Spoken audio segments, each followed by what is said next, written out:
I put down my fork and looked at my watch. It was 7:30 in the evening. Exactly 5 years ago, almost to the minute, I stepped into this house with 2 suitcases and the hope of a happy old age surrounded by loved ones. It's funny how accurately memory marks life's turning points.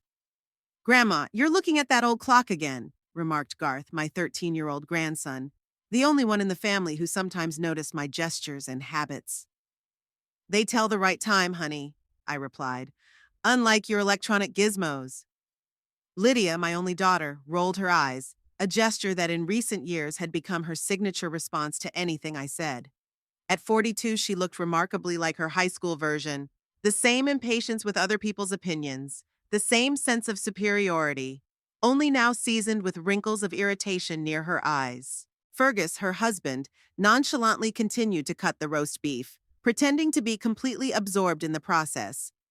Tall, with early gray hair and the manners of a man accustomed to being listened to without interruption, he had been the chief physician at Owasso's private clinic for 16 years. In the city, he was respected. At home, they feared his silence more than his shouting. Mom, would you mind not starting? Lydia said with that special tone that comes from people talking to very young children or very old people. It's been a hard day today. I didn't start, I objected softly, putting some salad on. I was just answering Garth. Cassandra, my 16-year-old granddaughter, didn't take her eyes off the phone under the table. Her thin fingers with black painted fingernails glided across the screen with astonishing speed. She was going through a difficult age when family dinners seemed like a pointless waste of time that could be spent socializing with friends. Cassie, I said, why don't you put the phone away for dinner? That simple phrase, which I'd said probably hundreds of times over the years, was the trigger for some reason today. Oh my God, Mom! Lydia exploded, dropping her fork with a clatter. Can you for once not tell us how to raise our children? If Cassie wants to sit on the phone, that's our business. I froze, feeling the awkwardness spill across the room like spilled wine. Garth stared at his plate. Cassie finally looked up from the phone, her eyes widening in surprise. I was just suggesting, I began, but Lydia interrupted. You're always just suggesting. Every dinner, every conversation. You can't help but interfere. Why can't you just sit back and be grateful that we're sheltering you? Fergus finally looked up from his plate. His face showed irritation, but not surprise. He'd been waiting for this moment, I realized. Maybe he'd been preparing the ground. Lydia, he said in that doctor's tone of voice he used to give patients unpleasant diagnoses, I don't think your mother fully realizes the burden she's placed on our family. Burden? I repeated, feeling my hands shaking. I sold my house to be closer to you. I help with the kids, with the cooking, with the cleaning, which we're redoing anyway, Lydia put in. You can't even vacuum. I felt the color flood my cheeks. The situation was absurd. A 72-year-old woman being told off for not using the vacuum cleaner properly, as if she were a negligent housekeeper. And your endless stories about the past, Lydia continued, as if a dam had burst. No one cares what the price of bread was in the 70s or how you met your father. No one. Children often ask, I said quietly, looking at my grandchildren. Garth nodded briefly, but immediately looked away, meeting their father's eyes. They're just being polite, Fergus said. Unlike his grandmother, who doesn't understand boundaries. I felt something clench inside. 5 years of accumulated resentments, of misunderstandings, of petty humiliations suddenly crystallized into this moment of clarity. They didn't want me here. Maybe they never did. I moved here at your request, I reminded myself, trying to speak calmly. When you said the kids needed a grandmother around. That was before you turned into a grouchy old woman who criticizes everything, Lydia shouted. Before you started spying on us and sticking your nose in our business. I froze. So they suspected. Knew I'd seen something, noticed something. The secret I'd kept for the past 3 years was suddenly tangible, like another person at the table. I'm not spying, I said, my mouth drying. I just live here. And that's exactly the problem. Lydia jumped up, her face contorted with rage.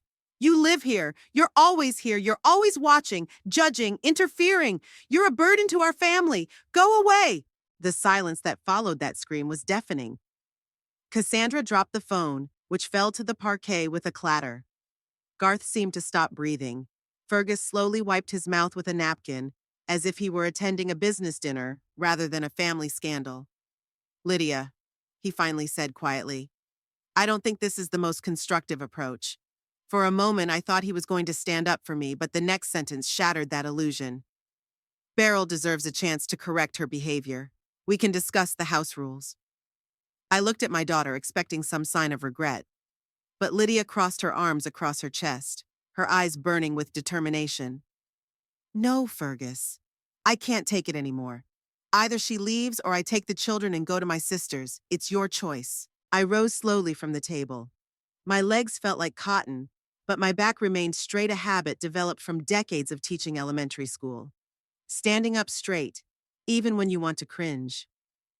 That won't be necessary, I said, surprised at the calmness in my voice. I'll leave. Grandma, no! Garth exclaimed, raising his voice for the first time all night. That's not what Mom meant. That's exactly what I meant. Lydia cut him off. And don't try to manipulate the children, Mom. It's beneath even you. I looked at my grandchildren, a frightened Garth and a confused Cassandra. In 5 years, I'd seen them grow up day by day, taking them to school, helping them with homework, healing their broken knees and broken hearts. I loved them more than I could ever put into words. I looked around at everyone at the table. The flushed, angry Lydia, the unfazed Fergus, the confused children. The family dinner had become a scene of my public humiliation. But in that moment, standing at the table, I suddenly felt an extraordinary clarity. It was as if a veil had fallen from my eyes, and for the first time in years, I saw the situation for what it was, without self-deception, without excuses. I walked up the stairs, feeling the pain in my knees with each step. Maybe it wasn't the arthritis, but the weight of the moment. The decision I'd made at dinner was weighing on my shoulders more heavily than any physical weight. Behind me were the shocked faces of my grandchildren, the cold stare of Fergus, and the angry eyes of Lydia, my only daughter, who had just kicked me out of the house. The small room that had served as my bedroom for the past 5 years was met with the usual asceticism. A narrow bed, an old dresser, a desk I'd brought from my home, the only thing I'd insisted on when I moved in. It was the desk where I used to check my notebooks when I was still teaching elementary school, where I used to write letters to my husband when he was away on business trips. Now it was just a picture of Garth and Cassandra, taken 3 years ago at Christmas, before adolescents had made their smiles rare. I pulled a suitcase out from under the bed, the same one I'd come here with 5 years ago. I remember Lydia calling me after my father died, telling me the kids needed a grandmother nearby, that the big house was too empty for me alone, that Owasso had the best schools for Garth and Cassandra. I sold the house I'd lived in for 40 years, left friends, a familiar life, all to be near the only family I had left. The first year was almost idyllic. I helped with the kids, cooked on weekends, told stories about what Lydia was like as a child. Fergus was polite, if not cordial. The children, not yet shackled by adolescent alienation, genuinely enjoyed my presence. We often played board games. I helped them with their homework, read books before bed. And then something changed. Unnoticeable at first, little remarks from Lydia about how I folded towels or chopped vegetables. Barely noticeable grimaces from Fergus when I told stories from the past. Gradually, the criticism became more and more overt. My space in the house was shrinking, physically and emotionally. I began to methodically put my clothes into my suitcase, trying to choose the essentials. A light knock on the door interrupted my musings. Garth stood on the doorstep, his usually cheerful face contorted with worry. "Grandma," he said quietly, as if he was afraid his parents would hear him. "Are you really leaving?" "I am, dear," I replied, continuing to put things away. Sometimes adults need space from each other. But where are you going to go? It's almost 9 o'clock at night. I smiled, trying not to make the smile look strained. "I'm going to call Winifred. Remember we went to her house for tea last fall? She has a big house on Maple Street." "That old lady with the cats?" Garth wrinkled his nose but corrected himself. "You mean your friend who gave us raisin cookies?" "That's right," I nodded, pulling a photo album from the shelf. "Winifred is my oldest friend. We went to college together. Mom said you could come back if you started." He hesitated, searching for words. respect their boundaries. I suppressed a sigh. Typical Lydia, using a child as a go-between, putting her own terms in his mouth. Honey. I walked over to my grandson and put my hands on his shoulders. Some things are more complicated than they seem. Sometimes people need to break up to find their way back to each other. And sometimes breaking up is just the end of the story. I didn't bother telling him that I wasn't going back, that his mother had crossed a line that couldn't be undone by apologies, that his father was involved in things a 13-year-old boy shouldn't know about. Will you leave your number? He asked, and there was such genuine concern in his voice that my heart squeezed. Sure. I wrote the number on a piece of paper and handed it to him. Call me anytime, and give the same to Cassandra. At that moment, Lydia appeared in the doorway. Her face was tense, her eyes reddened as if she'd been crying. But I knew my daughter. It was tears of rage, not remorse. Garth, she said with pressure, it's time for you to do your homework. But Mom, right now, she said in a tone that brooked no objection. Garth gave me one last look, helpless, guilty, and left the room. Lydia gave me a cold stare. I hope you're not filling his head with stories about what a terrible mother I am. I would never do that, I replied calmly. Unlike you, I don't use children in my games. Her face contorted. You never understood me, she exhaled. Always thinking you knew better, always looked down on me. I shook my head, closing my suitcase. No, Lydia. I've always looked at you with love, with concern, sometimes with bewilderment, but always with love. If you loved me, her voice trembled, you would respect my decisions, my family, my marriage. I looked at her clenched fists, at her knuckles white with tension. My little girl who once brought me dandelions picked in the park had turned into a woman kicking her mother out of the house. Love doesn't mean blindness, I said quietly. I see what's going on in this house. I see what you and Fergus are doing. Her eyes widened, a flicker of fear in them for a moment, but she pulled herself together quickly. I don't know what you mean, she said.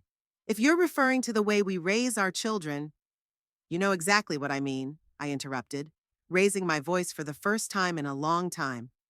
The fake reports, the hidden side effects, about you and Fergus putting people in danger for money and reputation. Lydia went pale. Her hand instinctively went to her throat, a gesture she'd done since childhood when she was afraid or nervous. You're delusional, she said, but her voice sounded uncertain. Old age fantasies. Then why are you so desperate for me to leave? I asked, picking up my suitcase. Why now when the clinical trials are almost complete? She took a step back as if I were contagious. Get out, she whispered.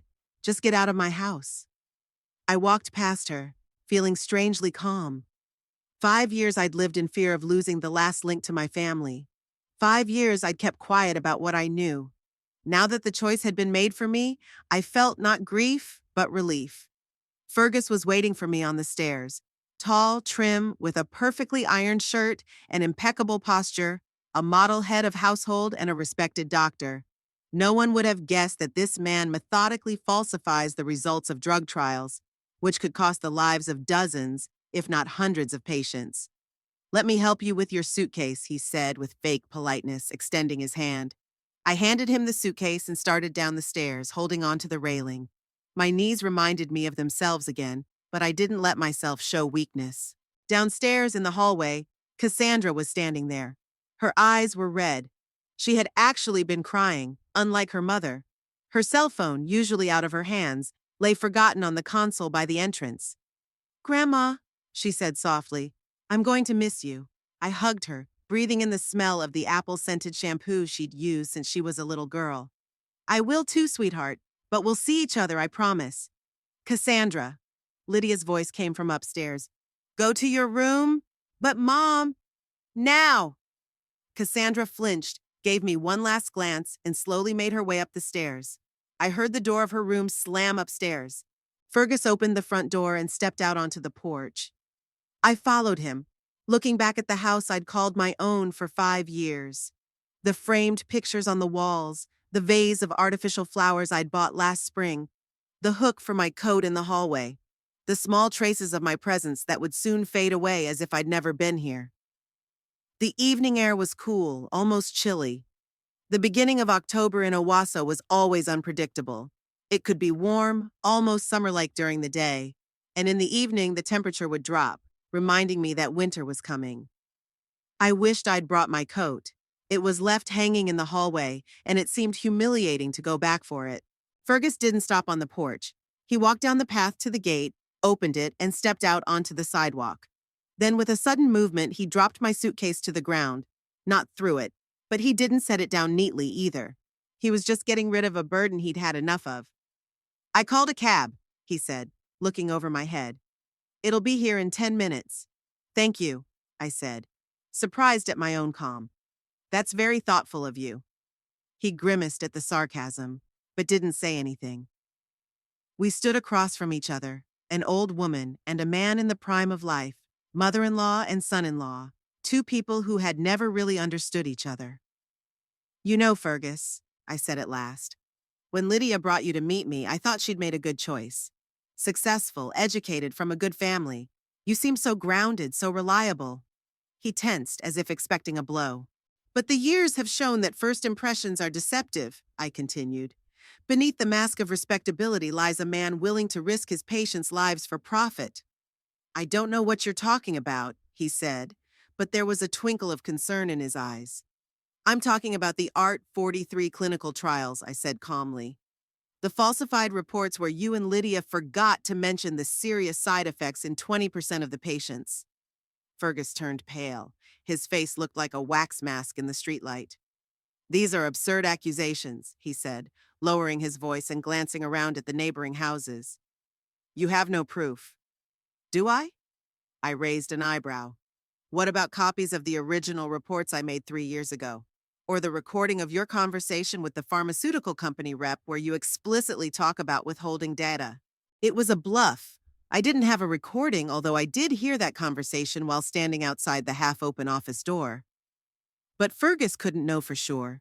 His face contorted with a mixture of fear and rage. "You've been spying on me? In my own house?" "I accidentally witnessed it," I corrected. "And then I started paying attention. It's hard not to when something's wrong." Fergus took a step forward, his fists clenched. For a moment I was afraid he was going to hit me, but he stopped, pulling himself together with a visible effort. "What do you want?" He gritted his teeth. "Money!" I laughed bitterly. "You still don't get it, Fergus. I'm not a blackmailer. I'm a mother who worries about her daughter and a grandmother who doesn't want her grandchildren to grow up in a family of criminals." "Then why didn't you say anything for 3 years?" He narrowed his eyes. "If you're so principled—" I looked away. It was a question I'd asked myself countless times. "Because I was afraid of losing my family," I answered honestly. "Because I hoped you'd come to your senses. Because I'd convinced myself that the side effects weren't serious enough to risk Lydia and the children's well-being." I looked him straight in the eye. "But today, you and Lydia made a decision for me. Kicked me out of the family I was so afraid of losing. And now I have nothing to lose, Fergus. No more secrets, no more silence."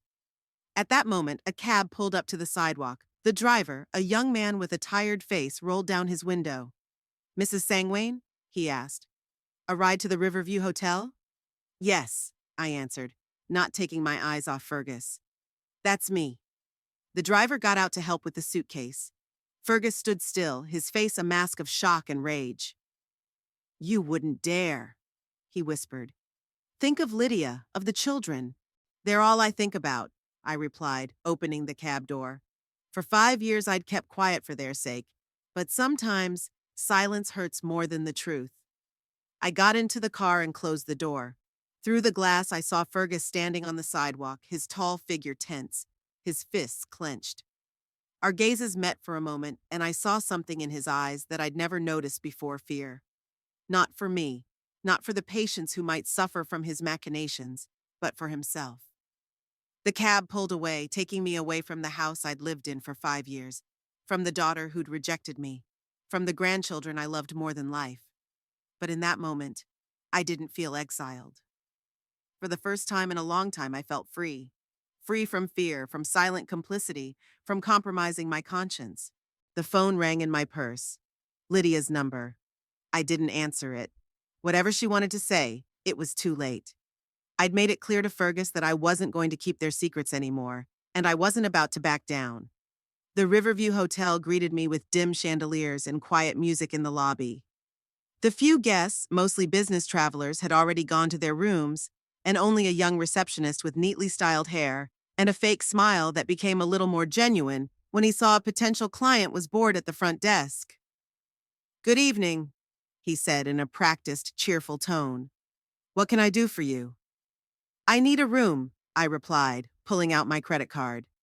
One night, he quickly completed the paperwork without asking too many questions about an elderly woman checking into a hotel late at night with only one suitcase. In a small town like Owasso, curiosity usually takes precedence over professionalism, but today I lucked out with indifference. The room was standard: featureless beige furnishings, a bed draped in starched linens, and a window overlooking the parking lot. I put my suitcase down, sat on the edge of the bed, and for the first time that long evening, I let myself realize what had happened. I'd been kicked out of my house. My own daughter had yelled that I was a burden. My son-in-law threateningly implied that I should keep quiet about his machinations. My grandchildren looked at me with frightened eyes, unable to understand how a familiar family dinner had turned into a scene of banishment. I didn't cry. Tears seemed misplaced, not sadness, but anger and bitter disappointment overwhelmed me. 5 years I had lived in their house. 5 years I had endured petty humiliations. 5 years I had kept silent about the things that would ruin their lives. And still I found myself thrown out on the street like an unwanted thing. The phone in my bag vibrated the third time in the last hour. I pulled it out and saw a message from Lydia. "I hope you realize what you've done. It's too late to apologize now." I grinned bitterly. Typical Lydia. Even now she was shifting the blame onto me. Even now, when she'd literally kicked me out the door, I was supposed to feel guilty. Next came a text from Garth. "Grandma, are you okay? Mom said you said something stupid." My heart clenched. Poor boy, caught up in adult drama. I quickly replied, "I'm fine, honey. Don't worry about me. Focus on your studies and be a good brother to Cassandra." A minute later, the phone vibrated again. "When are you coming back?" I stared at those 3 words, not knowing what to answer. The truth, never, seemed too cruel for a 13-year-old. The lie, soon, would be dishonest. Finally, I wrote, "Let's talk about this later. Right now, you'd better not text me until your parents calm down." After a short okay, the texting stopped. I put my phone down and rubbed my temples. The headache that had started at dinner was getting worse. I had to decide what to do next. The clock read almost 11 p.m., too late to call Winifred. But I knew my old friend wouldn't take offense to a call at midnight, given the circumstances. I dialed her number, and she answered after the second beep, as if she'd been sitting by the phone waiting for a call. "Beryl?" Her voice, hoarse from age and decades of smoking, a habit she'd only kicked 5 years ago, sounded worried. "What's wrong? You never call this late." I took a deep breath and told her everything. The scandal at dinner, Lydia's words, Fergus's cold reaction, how I'd ended up in a hotel with one suitcase at 72. "That pompous turkey and your arrogant daughter put you out on the street?" Winifred was indignant after my story. "Beryl, darling, why didn't you call at once? I would have come for you." "It was late," I answered, and I needed time to think. "What's there to think about?" she snorted. "You're moving in with me tomorrow. I have 4 bedrooms and only 1 cat. There's plenty of room for everyone." I smiled sincerely for the first time that evening. Winifred had always been like that, opinionate, decisive, unthinking. That's why I'd loved her ever since I'd met her on the first day of college, almost 50 years ago. "Are you sure?" I asked. This could be a long time coming. "I hope it's forever," she cut off. "I've been asking you to move in with me for 3 years now, instead of serving that ungrateful family. You finally made the right decision, albeit forced." We agreed that she would pick me up at the hotel at 10 in the morning. After the conversation, I felt the tension release a little. At least I had a plan for tomorrow and a roof over my head for the foreseeable future. I took a shower, trying to wash away not so much the physical fatigue, but the emotional sludge of the day.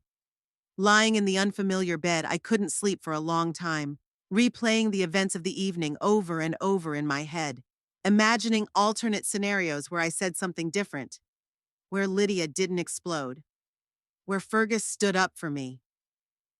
But the reality was this: my own daughter had kicked me out of the house, and now I was to start a new life at 72. The morning greeted me with sunlight streaming through the loose curtains and the sound of cars pulling up to the hotel. I'd slept longer than usual, almost 9 o'clock, but I still felt wrecked. My headache had subsided, but it was replaced by a feeling of emptiness and unreality. I packed my things, went down to the lobby, and paid for my room. Then I went outside and sat on a bench in front of the hotel, enjoying the October sun. Owasso looked peaceful and sleepy, a small town where everyone knows everyone else, where news spreads at the speed of wildfire, where reputations are built over decades and destroyed in a single day. At exactly 10 o'clock, Winifred's silver Volvo pulled up to the hotel, the car she'd affectionately called my latest folly after she'd bought it for her 70th birthday, ignoring her son's exhortations that at her age it was time to stop driving. Winifred got out of the car, a tall, statuesque woman with short gray hair and bright lipstick on her lips. The years had hardly bent her back, though the wrinkles on her face had deepened and her gait was less springy. At 75, she still looked like a woman best not argued with. "Beryl!" She opened her arms and I stepped gratefully into them. "My dear, how angry I am with your daughter. Don't waste your energy on it," I smiled tiredly. "What's done is done." She snorted but didn't argue. Instead, she picked up my suitcase and headed toward the trunk. "I have the blue room ready for you," she said as we pulled into the driveway. "The one that faces the garden. Remember how you always said it was the most beautiful room in the house?" I nodded, feeling a lump in my throat. Winifred wasn't just offering me a roof over my head, she was trying to make me happy in this new reality. "Thank you," I said softly, "for everything." She gave me a quick look of understanding and sympathy. "There's nothing to thank, sweetheart. Remember how you helped me after Gerald died? I thought I wasn't going to make it through the year. But you came every weekend, cooked dinner, made me leave the house. You kept me from drowning in grief. Now, it's my turn." Winifred's house stood on Maple Street, a quiet street in the older part of Owasso, where Victorian mansions neighbored more modern buildings. Her house was of the former category, a three-story structure with a mansard, a wide porch, and a manicured garden. Gerald, her late husband, was a successful architect, and the house reflected his taste: elegant, spacious, but not ostentatious. Inside, we were greeted by Oscar, an old gray cat who perched on the windowsill in the hall like the master of the house. He stretched lazily as we entered, but did not come down to greet us. "Don't mind him," Winifred waved her hand. "He thinks of himself as emperor and us as his servants." She led me through the hall to the parlor, a spacious room with high ceilings and large windows. Antique furniture was juxtaposed with modern decor. Winifred always had a knack for combining tradition with novelty. "Make yourself comfortable," she said, pointing to the sofa. "I'll make tea and we can discuss plans." While she fiddled in the kitchen, I looked around, remembering how often I'd been here before. Before I moved in with Lydia, Winifred and I had met almost every week, drinking tea, discussing books, sharing news. After I moved in with my daughter, these meetings became less frequent. Fergus didn't particularly like Winifred, considering her eccentric and inappropriately straightforward for a woman of her age. Lydia didn't encourage our friendship either, especially after Winifred once bluntly told her that she was too strict with her mother. Winifred returned with a tray containing a teapot, cups, and a plate of cookies. "So," she said, pouring the tea, "what's your plan?" I sighed, taking the cup. "Honestly, I don't have one. Everything happened so suddenly. All I know is that I wouldn't go back to Lydia even if she asked me to, which I highly doubt." "And rightly so," Winifred nodded. "You've tolerated their neglect for too long. But that's not what I mean. What are you going to do with what you know about your brother-in-law's machinations?" I tensed up. Of course, Winifred knew I had told her of my suspicions 2 years ago when I first discovered the discrepancies in Fergus's accounts. "I don't know," I answered honestly. "Part of me wants to forget everything and start a new life." The other part of me realizes that to keep quiet is to be complicit. Winifred looked at me carefully over her glasses. What did you say to Fergus when you left? I was embarrassed, remembering what I'd said on the sidewalk. Ia hinted that I wouldn't keep their secrets anymore. Hinted? She raised an eyebrow. Or did she say it outright? More like the latter, I admitted. I was angry and disappointed. Then you have no choice. Winifred set the cup down firmly on the table. If you told Fergus that, he's not going to sit idly by. He'll try to discredit you before you can speak. Tell everyone you have dementia, that you're avenging your exile, that you've always hated him. You have to act first. I knew she was right. Fergus isn't the type to let threats go unheeded, especially one this serious. But what if I'm wrong? I asked, voicing the fear that had long kept me from acting. What if I misinterpreted what I saw? Beryl. Winifred covered my hand with hers. You're a former math teacher. You spent 30 years working with numbers. If you say there are discrepancies in the reports, then there are discrepancies. Plus, you've heard him talk. You've seen his correspondence. Trust your intuition. I nodded, feeling the determination growing inside me. For 5 years, I had turned a blind eye to what was going on in my daughter's house. 5 years I had been a silent witness to potentially dangerous lies. Not anymore. You're right, I said. We have to act, but how? Winifred smiled, and there was something predatory in her smile. I have a plan, and some useful contacts. We spent the next few hours discussing strategy.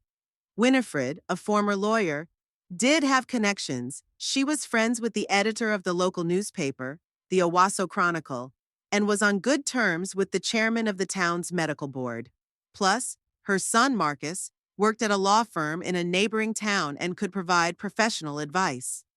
After lunch, Winifred showed me to my room, a spacious room with a large bed, a desk by the window, and a private bathroom. The windows overlooked the garden, where, even in October, the last of the roses were still blooming. Make yourself comfortable, she said, leaving me alone. Get some rest. Tonight we'll continue planning your revenge. It's not revenge, Winnie. I shook my head. It's justice. She winked at me and walked out, closing the door quietly. When I was alone, I unpacked my suitcase, hung my clothes in the closet, arranged the few personal items I had. Then I sat at the window, looking out over Winifred's garden and reflecting on the turn my life had taken. Just yesterday, I was just an elderly woman living in the shadow of my daughter and son-in-law's prosperity. Today, I stood on the threshold of a decision that could destroy their lives. It scared me, but at the same time, it gave me a strange sense of freedom. For the first time in years, I was not acting out of fear of losing the last crumbs of family warmth, but out of a sense of justice and dignity. The phone vibrated, a message from Cassandra. Grandma, are you okay? Mom says you're living in a hotel, is that true? I'm worried. I smiled, touched by my granddaughter's concern, and replied, I'm fine, honey. I'm staying with Winifred, remember her? The lady with the cat and the raisin cookies. Don't worry about me. A minute later came the reply. Can I come over to your place? After school? Mom can't know. I hesitated. On the one hand, I desperately wanted to see my granddaughter. On the other, I didn't want to put her in the position of having to lie to her parents. Let me talk to your mom first, I wrote. I don't want you to get in trouble because of me. Mom won't let me, followed an instant reply. She said you said some nasty things about Dad and now we shouldn't hang out with you. I sighed. Of course, Lydia would try to turn the kids against me. It was predictable, but it still hurt. Let's meet at the Green Tea Cafe tomorrow after school, I wrote after thinking about it. 4 o'clock. Just please don't lie directly to your parents. Say you're going to a friend's house to do a project or something. Okay, Cassandra replied. Thank you, Grandma. I miss you. Those 2 simple words, I miss you, made my eyes fill with tears. Despite her outward aloofness and teenage rebellion, Cassandra was still the little girl who would climb into my lap and ask me to tell her a story. And now she missed me, just a day after I left. That evening, Winifred and I sat in her office, surrounded by papers. On the desk were copies of documents I'd made 2 years ago, the original clinical trial reports with side effect data, and the redacted versions Fergus had sent to the drug company. "That's enough to interest the medical board," Winifred said, studying the papers. "But for a serious investigation, you need more. Do you have access to more recent data?" I shook my head. "Only what I happen to see or hear." For the last 6 months, Fergus had been very careful, locking his office, never leaving documents in plain sight.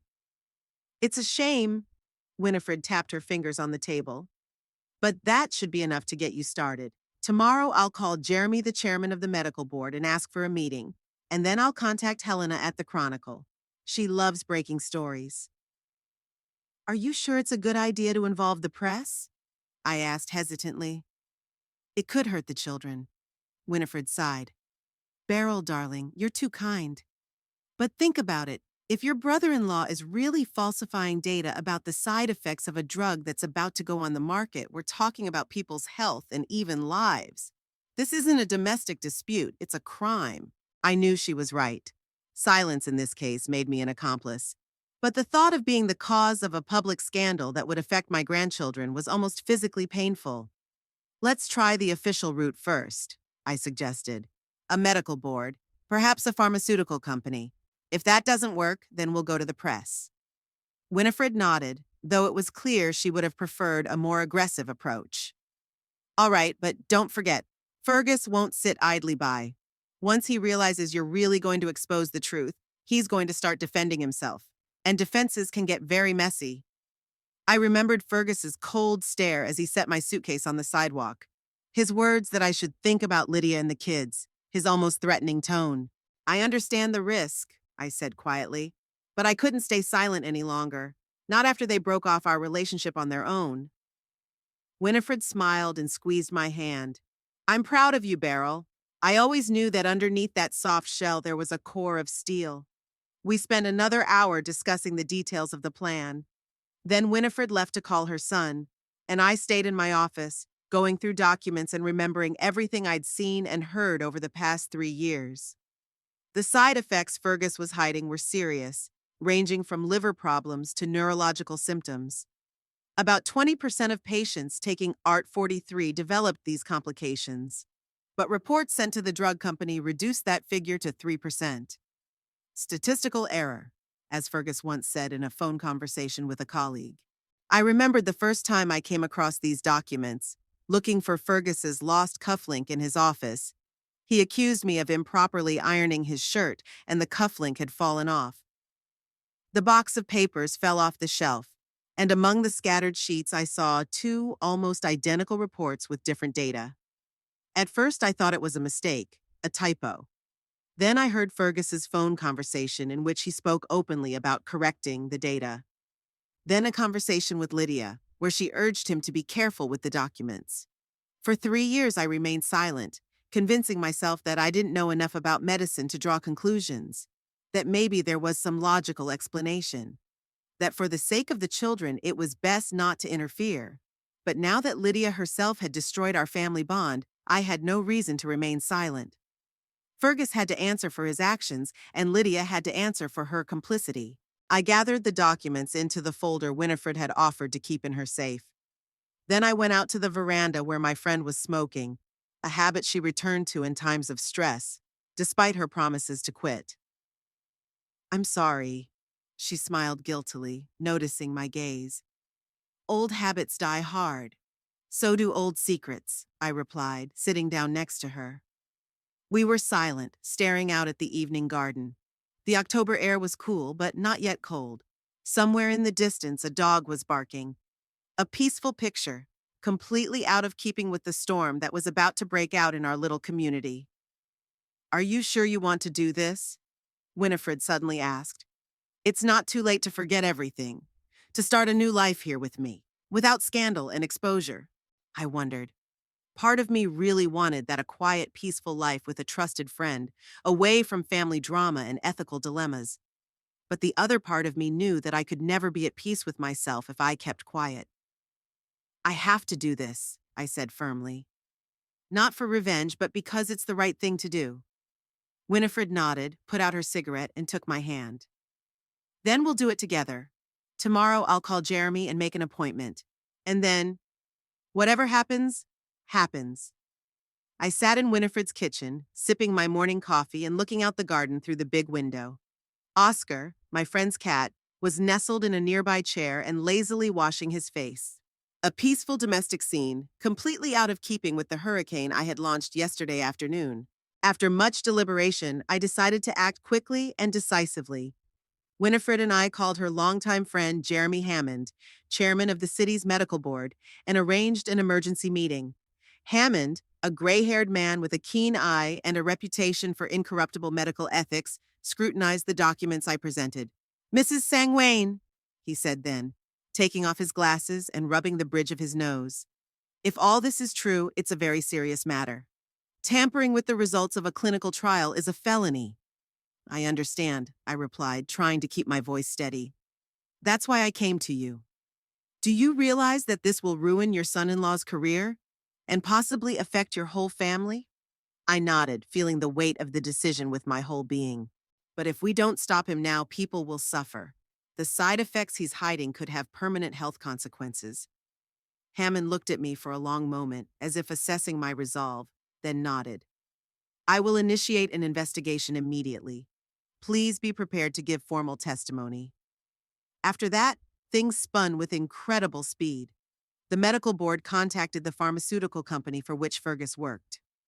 At the same time, Winifred contacted the editor of the local newspaper, not for publication, but so that journalists would be ready when the scandal broke. And so today, just 24 hours after I left my daughter's house, all the local news channels were buzzing with the scoop. Renowned doctor falsified clinical trial results. Dr. Abbott under investigation. Clinic closed pending investigation. In the online version of the local paper, I saw my son-in-law's familiar face, a picture of him from last year's fundraiser, where he looked like a model citizen and respected medical professional. "I think it started," Winifred said, entering the kitchen with a clipboard in hand. "Fergus has just been taken from the clinic in handcuffs. Witnesses say he was screaming conspiracy and slander." I felt a strange emptiness inside. Not gloating or satisfaction, but rather fatigue and a slight nausea. "You did the right thing, Beryl." Winifred put her hand on my shoulder. "He was endangering people's lives for money and prestige." I nodded, not trusting my voice. In my mind, I knew I'd done the right thing. Fergus had to answer for his actions, but emotionally, I couldn't help thinking about Lydia and my grandchildren, about how this would affect their lives. The phone rang, interrupting my musings. Lydia's number. I hesitated, staring at the screen. "You don't have to answer it," Winifred said. "No," I shook my head. "I have to listen to her." I pressed the answer button and heard my daughter's ragged breathing. "How could you?" Her voice sounded both angry and desperate. "How could you do this to us?" "Lydia," I tried to speak calmly, "your husband faked the test results. People could have gotten hurt." "You don't understand anything," she screamed. "You ruined our family, our reputation, our lives. And for what? To get back at us for asking you to move out?" "I'm not getting revenge," I said firmly. "If it was just a little thing, I would never—" "Little things?" Lydia interrupted. "You call this trivial? Fergus has been arrested, in front of our children. The police are searching our house. My children were being interrogated, Mom." I closed my eyes, imagining Garth and Cassandra's terrified faces. The thought hurt. "I'm sorry the children are involved," I said sincerely.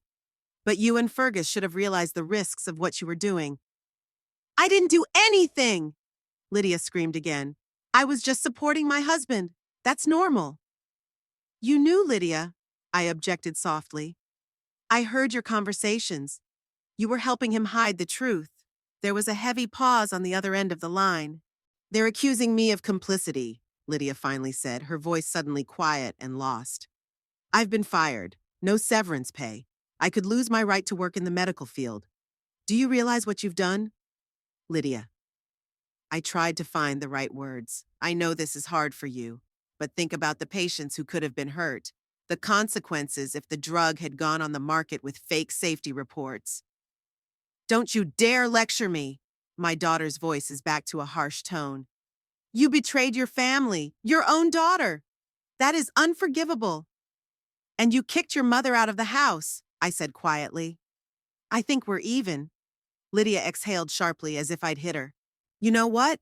You're not my mother anymore, and you're not my children's grandmother. Forget about us. Forever. With those words, she hung up. I slowly set the phone down on the table, feeling strangely numb. Somewhere deep inside, I hoped Lydia would show some remorse, realize the seriousness of what she and Fergus had done. But all she saw was betrayal on my part, and she didn't realize her own guilt. She's in shock, Winifred said softly, setting a fresh cup of coffee in front of me. Give her time to realize what's happened. I shook my head. No, Winnie. She'll never forgive me. And I'm not sure I can forgive her. That's when Winifred's phone rang. She picked it up, listened to the person on the line, and turned to me. This is Elena from the Chronicle. She wants to interview you as a whistleblower. No, I shook my head firmly. No interviews. I did what I had to do, but I don't want publicity. Winifred handed over my refusal and hung up. I understand, she said, but know that you're a hero to a lot of people right now. Not everyone has the strength to do what you did. I grinned bitterly. A hero? I doubt Garth and Cassandra think so. As if in response to my words, the phone rang again. This time the number was unknown. I answered it cautiously. Grandma? Cassandra's voice sounded muffled, like she was whispering. Is that you? Yes, sweetheart. I felt my heart clench. Are you okay? I don't know, she answered honestly. Everything here is weird. Dad's been taken away by the police. Mom's crying and screaming. Garth has locked himself in his room and won't come out. I'm so sorry you're going through this, I said, barely holding back tears. It's not your and your brother's fault. Is that true? Cassandra asked suddenly. What they say about Dad?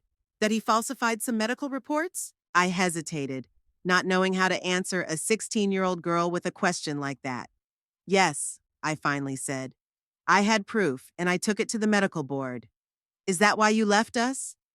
I could hear the confusion in her voice. Because of Daddy's job? No, honey.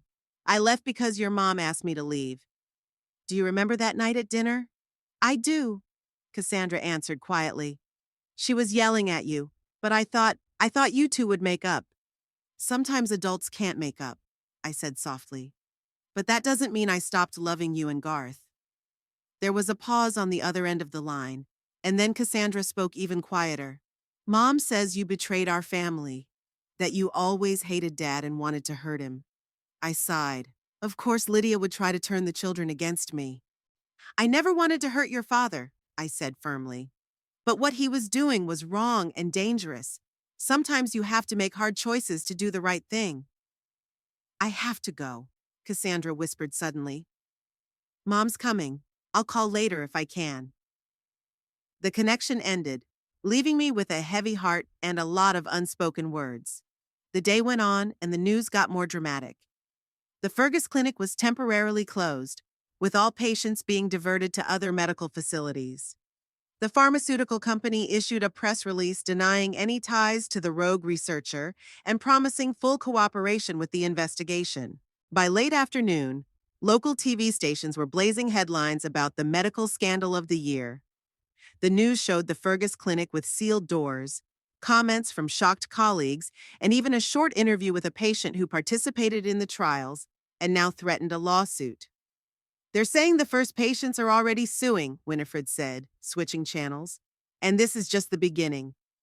I nodded silently, watching the reputation Fergus had spent years building crumble. His face on the screen looked gaunt and aged as the police led him out of the courthouse after his arraignment. Strange, I said, looking at the screen. I've known this man for 16 years, lived under the same roof with him for 5 years, and I still can't say I really knew him. People are good at hiding their true natures, Winifred said philosophically, especially from those around them. In the evening, Garth called. Unlike his sister, he didn't whisper and didn't hide. He spoke directly and sharply, with a hardness uncharacteristic of a 13-year-old boy. Why didn't you tell me the truth? He asked without greeting. When I wrote to you yesterday, you could have warned me. Warned of what, Garth? I asked cautiously. That you were going to turn Dad into the police.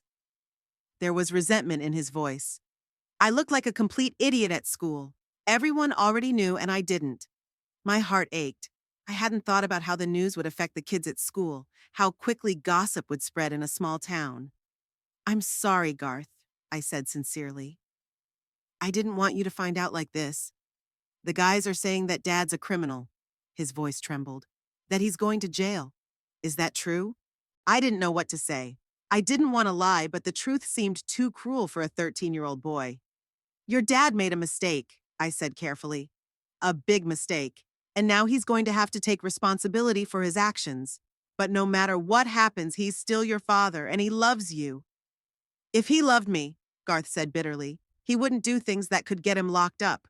This phrase, spoken in a child's voice, struck me with its unchildlike wisdom. Garth understood more than I realized. Adults make mistakes too, honey, I said quietly. Sometimes very serious ones. How's Mom? He asked suddenly. Had she made a mistake too? I hesitated. I didn't want to turn my grandson against his mother, but I couldn't lie. Your mom knew what Dad was doing, I said finally, and she helped him hide it. But I'm sure she loves you and Cassandra more than anything. Then why does she scream all the time? Tears welled up in his voice. Why says such horrible things about you? Why did she make you leave? She's scared, Garth, I answered softly. When people are scared, they often say and do things they regret. Mom says you betrayed the family, he said after a pause. That you always hated Daddy and wanted to destroy us. The same words Cassandra had said. Lydia was clearly trying to indoctrinate the children into a certain version of events. That's not true, I said firmly. I never wanted to destroy your family. I loved you all, including your father. But sometimes you have to choose between family and what's right. And you chose the right thing? Garth asked with unchildlike seriousness. Yes, I answered quietly. I hope that someday you'll realize that. I sat still for a long time after I'd talked to Garth, staring out the window at the darkening sky. Winifred tactfully left me alone, realizing that I needed time to digest what had happened. Late that night, as we sat in the living room sipping herbal tea, Winifred's home phone rang. She answered, listened to the caller, threw me a worried look and said, "Of course she is here. But Lydia, I don't think this is the right time."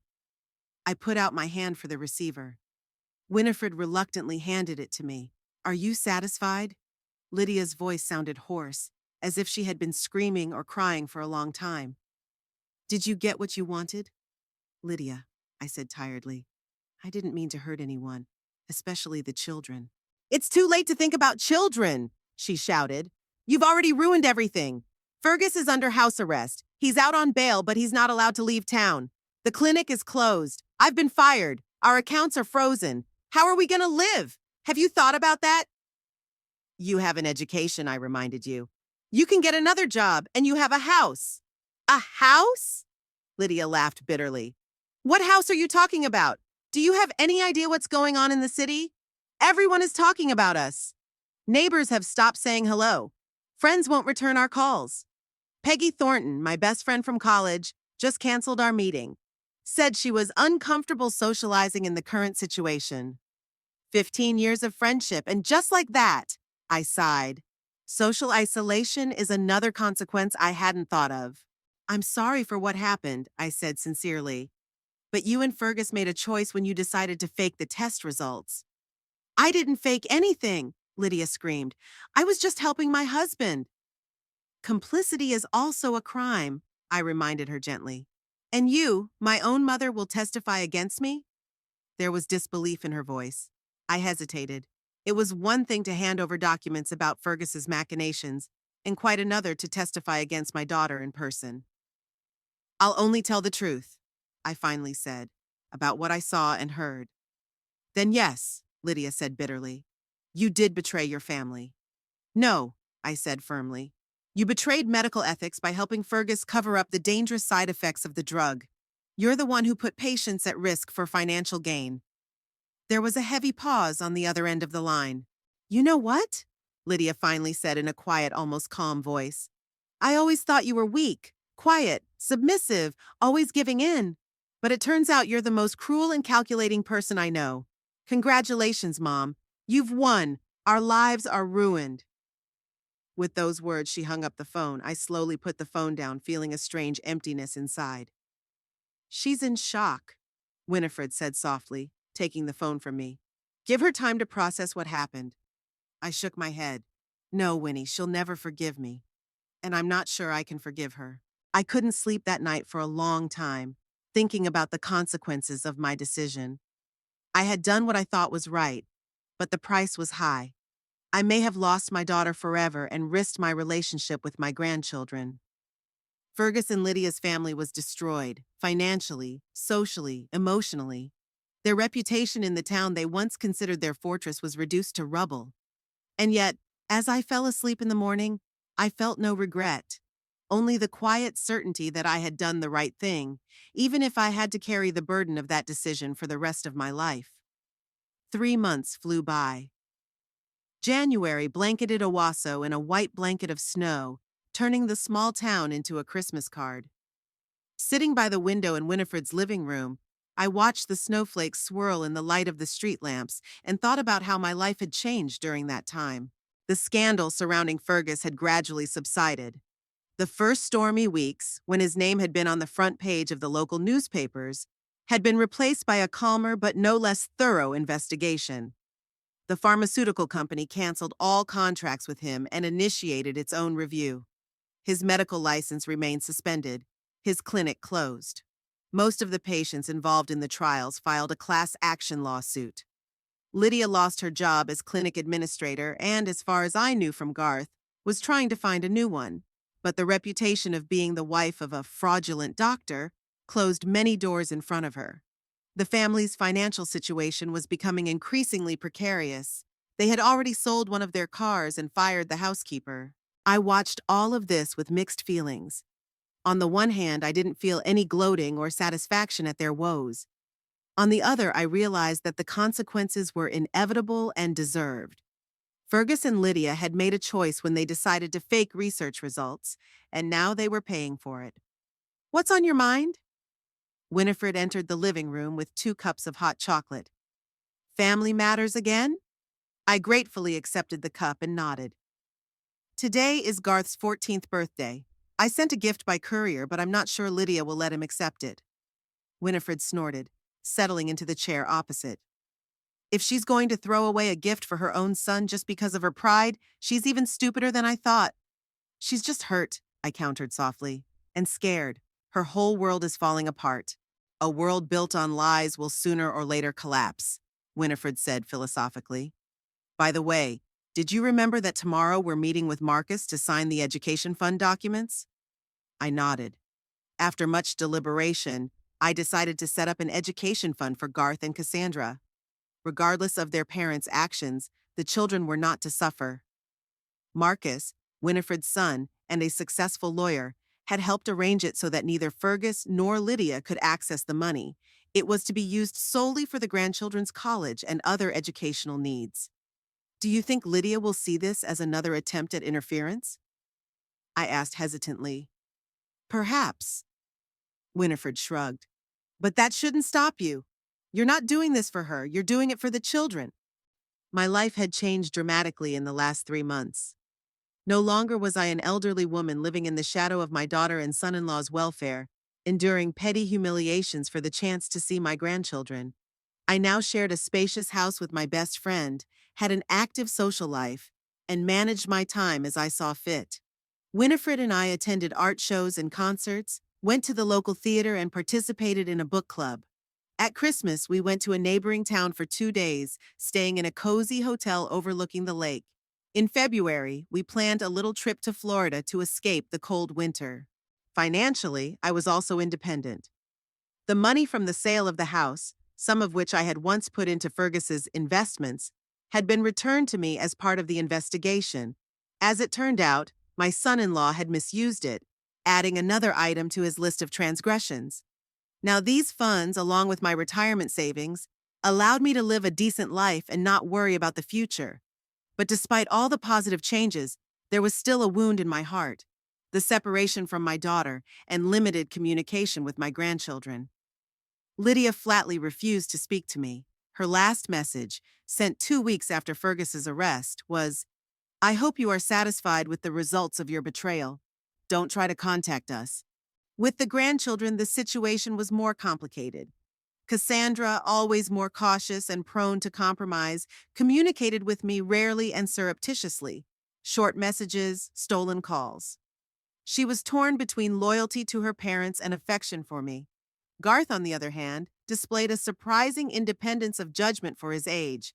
He wrote to me regularly, sometimes called, and a few times even came to visit, telling my parents he was going to a friend's house. On his last visit a week ago, we had a long talk about what had happened. I understand why you did it, Grandma, he said, sitting at the kitchen table and warming his hands over a cup of cocoa. Daddy wasn't doing the right thing, and you couldn't keep quiet.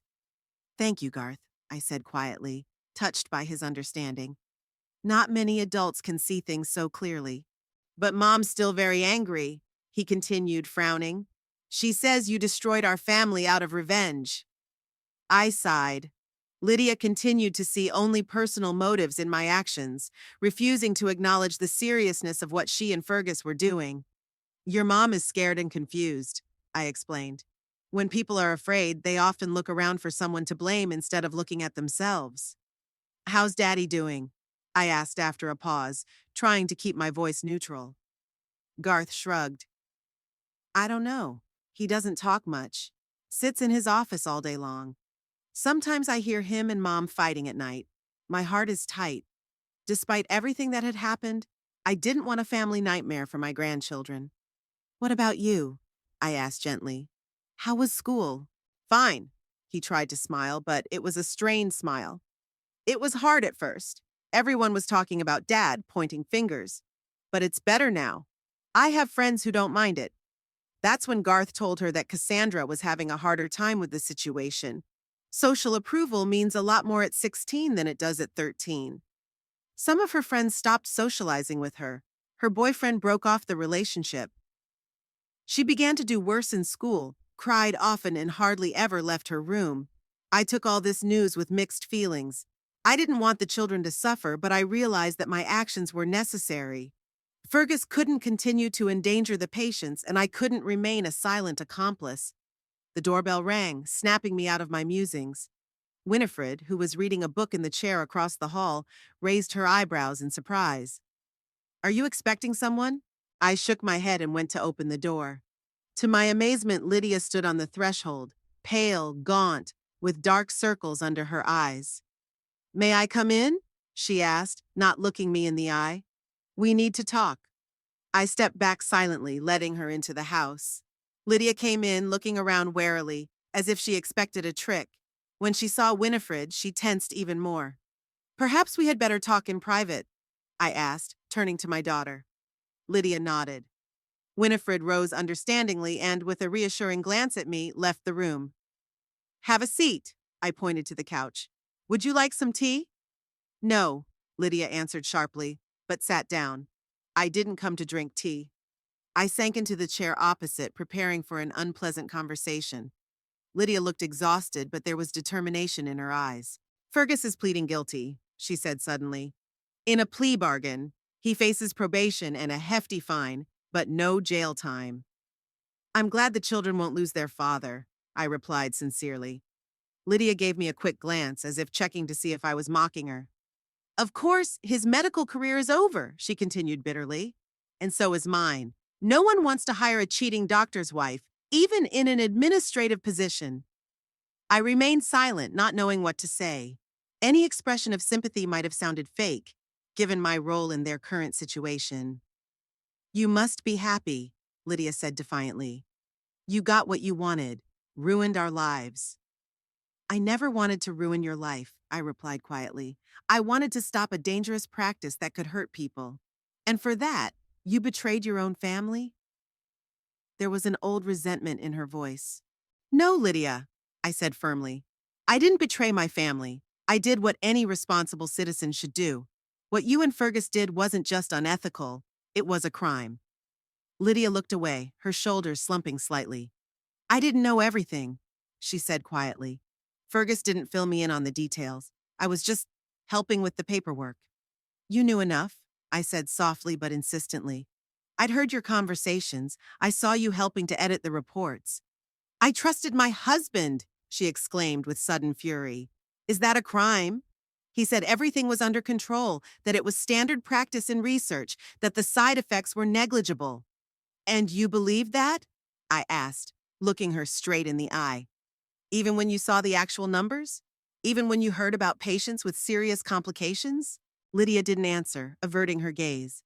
In her silence, I saw the answer clearer than any words. Why did you come, Lydia? I asked after a pause. She took a deep breath, as if gathering her strength. Garth wants to live with you, she said at last. He said so yesterday. He said that if we didn't let him see you, he'd still sneak over. I was stunned. Yes, Garth had shown affection for me, but I'd never imagined he'd take such a step. He's just a kid, I said carefully. Maybe it's just an emotional reaction to stress. No, Lydia shook her head. He's serious. He's gathered information about the rights of minors, about how the foster care system works. He'd even found some legal precedents for children his age being able to choose who they wanted to live with. I was impressed with my grandson's determination and entrepreneurship. What do you want me to do? I asked. I want you to talk him out of it, Lydia answered, looking me straight in the eye for the first time in the whole conversation. Tell him you can't accept him, that you don't have the conditions, anything. But that's not true, I countered. I do have conditions and a desire to see grandchildren. I've always said so. So you want to take my son away from me too? There was desperation in her voice. Not only have you ruined our reputation, our career, our financial situation, now you want to take our children? I don't want to take anyone away, Lydia, I said firmly. But I won't lie to Garth. If he wants to see me, I'm happy to. If he wants to stay with me for a while, I won't say no. But the decision must be his, not mine or yours. Lydia covered her face with her hands. For a moment, I thought she was going to cry. But when she lowered her hands, her eyes were dry. I've lost everything, she said quietly. My job, my reputation, my respect. Fergus. He's no longer the man I married. He's broken. Angry. Cassandra's withdrawn. Barely speaks. And now Garth wants to leave. For the first time in the whole conversation, I felt a prick of sympathy. Despite everything that had happened between us, Lydia was still my daughter, and it hurt to see her suffering. Maybe we should consider a compromise. I suggested it. Garth could spend weekends or a few days a week at my place. That would give him the space he needs, but he would remain part of your family. Lydia looked up at me tiredly. Do you really think that would work? I don't know, I answered honestly. But it's worth a try, for Garth's sake. She nodded slowly, as if every movement required effort. Good! Have him come for the weekend. We'll see how it works. I felt relieved, not a complete victory, but a step in the right direction. And Cassandra? I asked cautiously. She could come too if she wanted to. Cassandra's going through a difficult time, Lydia answered evasively. Give her time. I nodded, realizing I shouldn't push. The important thing was that the door to communicating with my grandchildren was now ajar. There's something else, Lydia said, rising.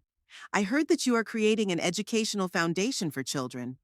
Yes, I confirmed. Regardless of our relationship, I want to ensure their future. Thank you, she said quietly, the word clearly difficult to say. Given our current financial situation, this will help. I nodded, not wanting to emphasize her gratitude, which was clearly worth the effort. I'll go, Lydia said, heading for the door. Can Garth come this Friday? Of course, I replied. I'll be waiting for him. When the door closed behind her, I stood in the hallway for a long time, digesting what had happened. Winifred came over quietly and put her hand on my shoulder. How did it go? Better than I expected, I answered honestly. Garth will be coming in on weekends. Maybe eventually Cassandra will too. That's good, she nodded. Children shouldn't have to suffer because of their parents' mistakes. Yes, I agreed, but then added with a sad smile. Though Lydia still thinks it's my fault, not her and Fergus's actions. She needs time, Winifred said philosophically. She might never fully admit her guilt, but in time her anger would subside. I nodded. realizing the wisdom of those words. A full reconciliation with her daughter would likely never happen. Too much had been said and done on both sides. But perhaps in time we could find a way to coexist, if only for the sake of the children. In the evening, sitting in my room looking out over the snow-covered garden, I reflected on the turn my life had taken. 3 months ago, I was an unwelcome guest in my daughter's house, enduring petty humiliations for the chance to see my grandchildren. Today, I am an independent woman, living life to the fullest, free from toxic relationships and silent complicity in other people's crimes. The price of this freedom was high: the separation from my daughter, the suffering of my grandchildren, the destruction of the family I loved despite everything. But I could not do otherwise. Sometimes you have to make hard choices to live in harmony with your own conscience. I pulled from my desk drawer the small box I'd prepared for Garth for his arrival on Friday, a pocket watch that had once belonged to his grandfather. A symbol of time, always moving forward, never stopping or turning back, and neither does life. My new life was just beginning. At 72, I was opening a new chapter, with friends who had become family, with grandchildren whose relationships would be built on honesty and mutual respect, with plans and dreams that once seemed out of reach. I didn't know what the future would bring. Perhaps in time Lydia would soften and find the strength to face the truth. Perhaps Cassandra would overcome her reticence and once again become the open, inquisitive girl I knew. Maybe Garth would find a balance between living with his parents and spending time with me. But even if none of that happened, I knew I had done the right thing. In a world where it's so easy to turn a blind eye to untruth, to choose comfort over truth, I found the strength to stand on the side of justice, even when it cost me the bonds of family. And in that decision, in that ability to stay true to myself even in the face of loss, I found the satisfaction and dignity that years of acquiescence and self-deception could not give me.